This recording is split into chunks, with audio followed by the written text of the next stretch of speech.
네, 특종과 이슈에 강한 기자들 산업이부 정희영입니다. 요즘 신약 개발 르네상스라는 말이 나옵니다. 30번째 국산 신약이 탄생하는 등 최근 허가받은 신약 수가 빠르게 늘고 있기 때문인데요. 최근 5년 동안 10개의 신약이 나왔다고 합니다. 이와 한대로 국산 신약의 시장성에 대한 지적도 있습니다. 막대한 시간과 비용을 투자해 내놨는데 처방이 잘 되지 않고 심지어 시장의 선택을 받지 못해 퇴출된 신약도 적지 않다는 건데요. 오늘 특이한 기자들에서는 국산 신약에 대해서 이야기해보고자 합니다. 현재 신약 허가 현황은 물론 시장성 등 거론되는 문제점을 짚어보고 발전 방향에 대해서도 이야기해보겠습니다.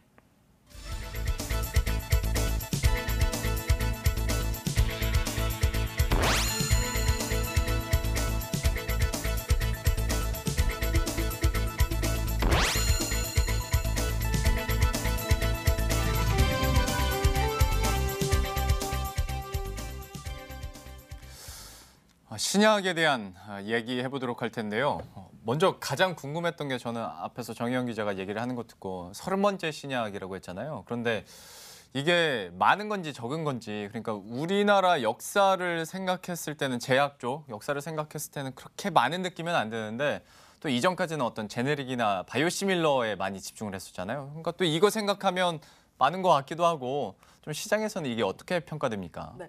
지난 6일이죠. CJ 헬스케어가 역류성 식도염 치료제 K캡정을 식품의약품안전처로부터 허가를 받으면서 30번째 신약이 탄생했습니다. 우리나라 제약 산업의 역사가 한 120년 정도 되는데요. 120년에 30개다 이러면 턱없이 적죠. 그쵸. 그런데 좀 이런 보여지는 수치뿐만 아니라 이 신약 개발의 역사를 좀 살펴볼 필요가 있습니다.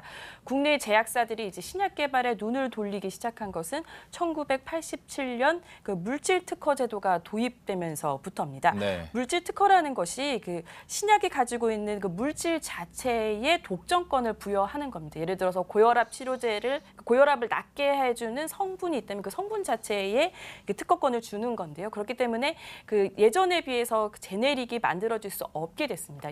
예전에는 그 오리지널 그 신약이 있다면 그 신약에 대한 그 제조 방법만 좀 특허를 피하면은 제네릭을 만들 수 있었어요. 근데 이제 물질 특허, 물질의 자체에 특허를 줌으로 인해서 제네릭을 만들 수 없게 되자 이제 이후에 국내 제약사들이 연구소를 앞다퉈 짓는 등 이 신약 개발에 눈을 돌리기 시작한 겁니다. 그렇기 때문에 신약 개발의 역사라고 하면 이제 한 30년 정도 됐다라고 보시면 될 것 같습니다. 그러면 단순계 계산했을 때 한 1년에 한 개씩 나왔다고 볼 수 있을 것 같은데 최근 몇 년 들어서 더 좀 자주 이런 소식 듣게 되는 것 같아요. 네, 그렇죠. 국산 신약 1호가 1999년에 나온 SK케미칼의 선플라주입니다. 이 항암제인데요. 이후 그 5년 단위로 신약 개발수를 살펴보면은 최근 그 허가받은 2014년부터 2018년까지 5년간 허가받은 신약이 10개에 달합니다. 그 전체 허가된 국산 신약의 3분의 1이 최근 5년에 나왔다라고 보시면 될 것 같은데요. 그리고 가장 많은 신약이 나왔던 시점은 2015년입니다. 동아 ST의 슈가논정 등 5개의 제품이 허가를 받았습니다.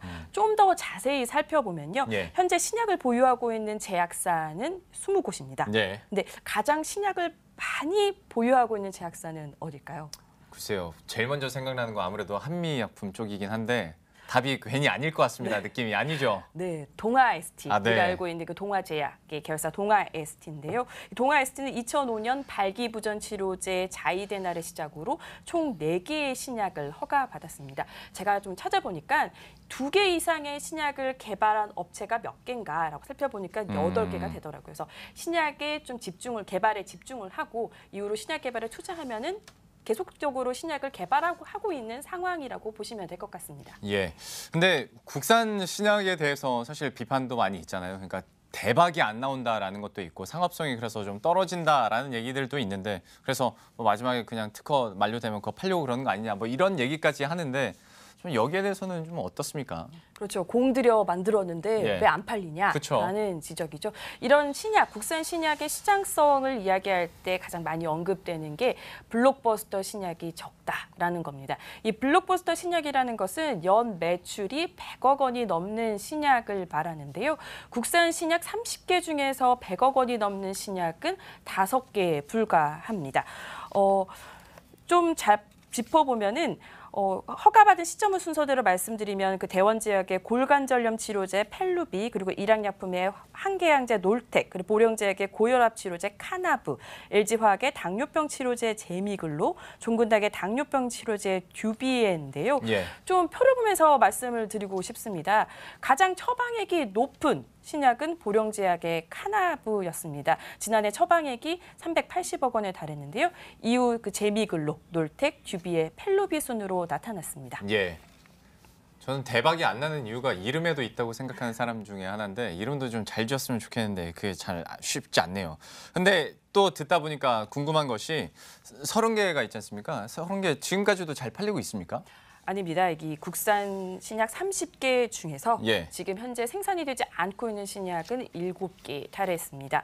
먼저 많은 분들이 되게 놀라시는 부분이 국산 1호 신약이죠. 예. SK케미칼의 항암제 선플란주도 2009년에 생산을 중단했습니다. 예. 이게 선플라주 출시 이후에 더 효능이 좋은 항암제가 출시되면서 일단 시장의 선택을 받지 못한 건데요. 네. 이거 좀 자세히 들여다보면 선플라주 같은 경우에는 그 1세대 항암제는 화학 항암제입니다. 네. 근데 지금 항암 치료의 패러다임이 2세대 표적 항암제에서 3세대 면역 항암제로 넘어가고 있잖아요. 예. 그래서 독성도 좋고 치료 효과가 높은 이런 항암제가 나옴으로 인해서 이제 화학 항암제 자체가 처방이 좀 떨어지고 그렇죠. 있는 상황이거든요. 네. 그렇기 때문에 자연스럽게 시장에서 좀 사라진 것이 아닌가 보여지고요. 이외에 동아약품의 그 밀리칸주, 그리고 CJ 헬스케어의 슈도박신주, 한미약품의 올리타주는 임상 2상 후에 조건부 허가를 받아서 시장에 나오긴 했는데 이게 임상 3상 과정에서 환자 모집이 어렵거나 아니면 시장성이 없다고 판단되면서 임상 자체를 포기해버렸습니다. 네. 그러면서 아예 시장에서 사라지게 됐죠. 이후 그 동아ST의 시백스트로 항균제인데요. 이 항균제는 조금 다른 경우입니다. 국내 약가가 굉장히 낮잖아요. 예. 그러면서 아예 국내에서 생산하는 것을 포기합니다. 그래서 우리는 해외 시장에만 좀 진출하겠다, 집중하겠다라고 하면서 아예 생산도 해외에서 하고 있는 상황입니다. 뭐 약가에 대한 장벽도 물론 있겠지만 이렇게 국산 신약의 좀 시장성이 제대로 발휘가 안 되는 이유는 좀 어디서 찾아볼 수 있을까요? 네, 이 신약 개발 과정, 발전 과정을 좀 살펴볼 수 있을 것 같아요. 예. 우리가 딱 처음부터 좋은 신약을 만들면 좋지만 그렇기 어렵잖아요. 그렇죠. 제네릭을 통해서 그 신약 만드는 기술을 쌓으면서 이제 신약도 만들어가는 건데 네. 이 신약 자체도 초반에는 그 기초 기술을 쌓고 우리가 가지고 있는 이 기술을 정말 현실화 제품으로 만들 수 있는지를 검증하는 데 좀 더 포커스를 뒀습니다. 그렇기 때문에 잘 팔리느냐 못 팔리느냐 이런 문제는 이 당시에서는 이제 관점이 아니었던 거죠. 이때는 시장성보다는 좀 상징성에 포커스를 뒀다면 이 신약에 대한 좀 기술이 쌓이면서 예전에는 좀 다른 글로벌 제약사들과 효능이 비슷한 그 미투 제품들이 많았어요. 예. 그러면서 이 미투 제품을 통해서 신약 기술을 쌓으면서 이제 개량 신약, 이 계열에서 가장 최고의 효능을 가지고 있는 개량 신약. 지금 보령제 카나브 이런 것도 다 개량 신약이거든요. 네. 개량 신약을 개발하고 있고 앞으로는 세계 최초의 신약, 전 세계에 없었는데 이제 네. 만들어지는 신약, 이 혁신 신약으로 좀 눈을 돌리고 있습니다. 뭐 지금 나왔던 30호 그 신약인 K캡도 이제 혁신 신약을 바라보겠다라고 얘기를 하는데 이게 매출이 회사가 그리고 있는 게 국내만 1,000억 원 그리고 해외로 봤을 때는 1조 원이 기대되는 신약이다. 그러면 뭐 말씀드렸지만 시장성도 이제 담보가 된다고 할 수 있겠죠. 저희가 얘기를 했던 대로 신약이 계속 나오고 있는 상황에서 시장성을 최대한 극대화하는 게 또 하나의 숙제가 아닐까 싶은데요. 과연 좀 구체적인 방안들이 나와야 되는 거 아니겠습니까? 어떤 아이디어들이 있습니까? 그렇죠.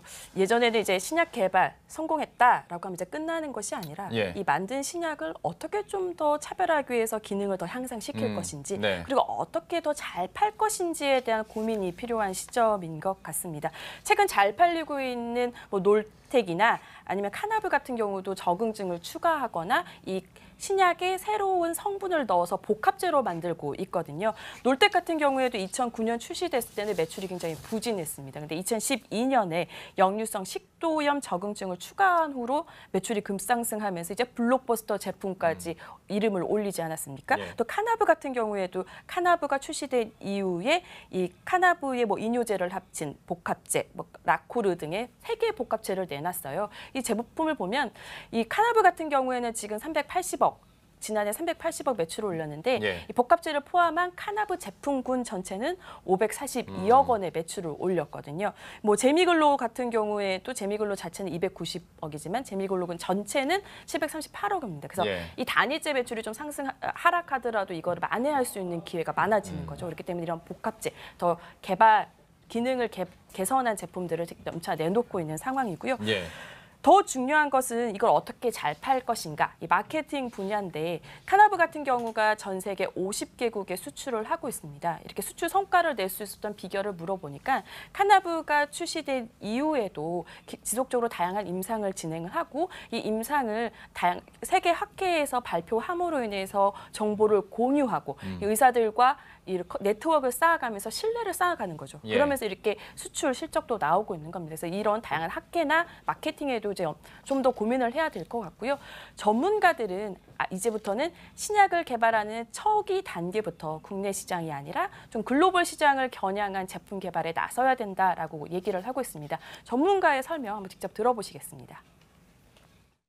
국내의 시장을 상대로 하기보다는 글로벌 시장, 그래서 미국이나 유럽 쪽에 강도 높은 임상에 대한 허가 장벽 또는 임상에 대한 장벽 이런 부분들을 뛰어넘어서 거기에 인지도를 높이고 다국적 기업과의 협력 이런 부분도 같이 연계해서 이런 마케팅 전략이라든가 신약 개발의 전략 이런 부분들도 같이 고민하면서 발전을 모색해야 되지 않겠는가. 대표적인 예로 그 코로 생명과학의 인보사, 골관절염 유전자 치료제 인보사를 예로 들 수 있을 것 같은데요. 예. 최근에 인보사가 미국 임상 3상의 승인을 받고 올해 본격적으로 미국 임상 3상을 시작합니다. 여기서 이제 골감전염을 치료할 수 있는 근본적 치료제로 이제 허가를 받게 되면은 미국은 55억 달러, 6조죠. 그리고 예. 전 세계적으로 100억 달러, 11조의 연간 매출을 올릴 것이라고 기대되고 있거든요. 예. 그래서 이런 글로벌 진출도 중요한 포인트인 것 같습니다. 신약 개발과 관련해서 시장성을 높일 수 있는 방안까지 들어봤는데요. 우리나라에서도 다시 한번 블록버스터 신약들이 나올 수 있을지 그 성과도 기대해 보도록 하겠습니다. 정희영 기자와 함께했습니다. 고맙습니다.